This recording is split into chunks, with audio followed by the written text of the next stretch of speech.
We have talked before about silvopasture, a kind of agroforestry that gets trees, grass and cattle working together as a resilient ecosystem. Cattle graze amongst the trees planted in the grassland. It's a system that is attracting new converts all the time. And after 4 generations of Pattersons doing the same thing on their farm in Granlahan in County Roscommon, Gary Patterson decided to introduce trees into a little over half of the pasture for animal health, for soil health and for farmer health. Treasa Breathnach visited during the week to see how it all comes together.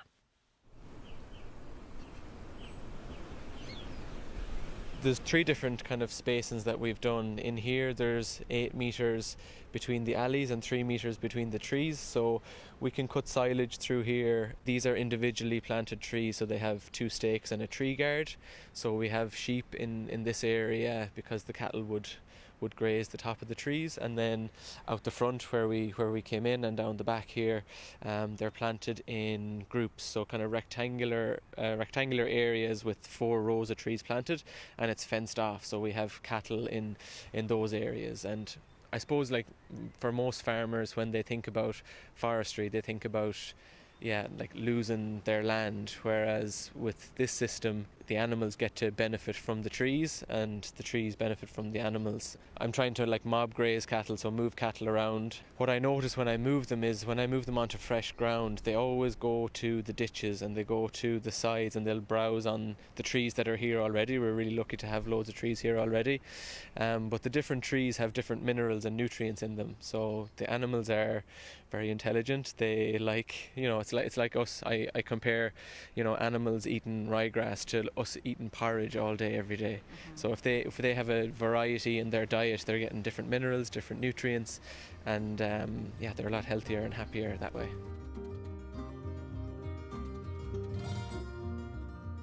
So I'm looking down into one of the tree protectors here, and there's a little sapling down there which looks tiny to me now. Yeah. What would that be? 1.5 foot maybe? 1.5 foot, that's what they went in at. In about 10 years what will happen is the crown or the canopy of the trees will start to touch, and we'll probably start to thin out the trees. So at the minute they're planted at, I think it's 300 trees per hectare, and as they grow, as they come to maturity, they'll be thinned out and they'll be allowed to go to full maturity down towards 100 trees per hectare and less as they go to, say, the size of the trees that are here now. It will obviously, take a lot of time. The trees that are here already are maybe 150, 200 years old. So I probably won't see the best of them, but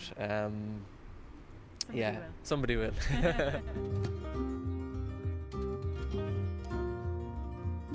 You're an ag science teacher, and I presume you've studied an awful lot of different types of land management. This is a fairly novel approach to land management in Ireland. Yeah. Have you had a couple of other farmers scratching their head as to what are you at? Absolutely, yeah. And I think, I suppose I was an ag science teacher, and then myself and my wife Grania, we took career breaks and we went travelling, and we got to see different countries, different ways of farming, different ways of living, and before I went away it probably wouldn't have been something that I considered, but having come back, the way the grant system is, the way that the country is with tree cover, I see it as an amazing opportunity for farmers.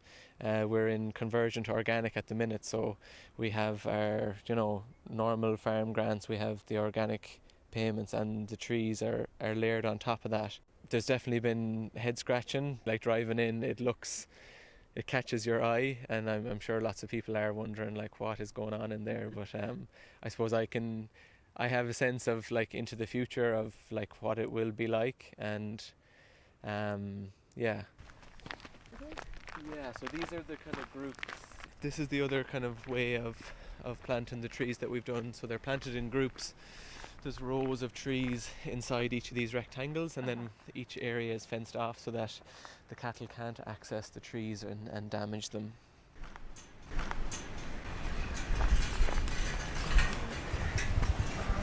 And how much space do the cattle have to graze? So it really varies on the time of year, how the grass is growing, how the weather is, but generally I'll try to move them on every day. We have 11 bullocks at the minute, and they'll get maybe anywhere from an acre, half an acre.